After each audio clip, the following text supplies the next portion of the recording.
ఒక మనిషిని మనం ప్రేమించామనుకోండి, ఆయన నుంచి మనం మేలు ఆశిస్తాం. ఒకటి ఇచ్చామంటే తిరిగి మనము అది పొందుకోవాలని మనము ఆశిస్తాం. మనము ఏది ఆశించకుండా ప్రేమించగలమా? కష్టమైన పని కదా. కానీ దేవుడు మన కొరకు దేవునితో ఉన్న సమానంగా ఉండే గొప్ప భాగ్యం పోగొట్టుకున్నాడు.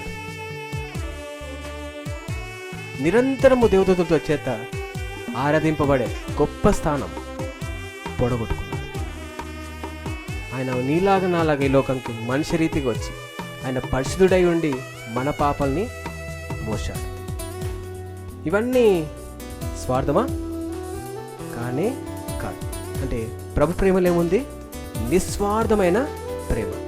అదేవిధంగా ఆయన త్యాగము చేశాడు. ప్రేమల నుంచి ఏం తెలుసుకుంటున్నాం? మనము త్యాగము తెలుసుకుంటున్నాం.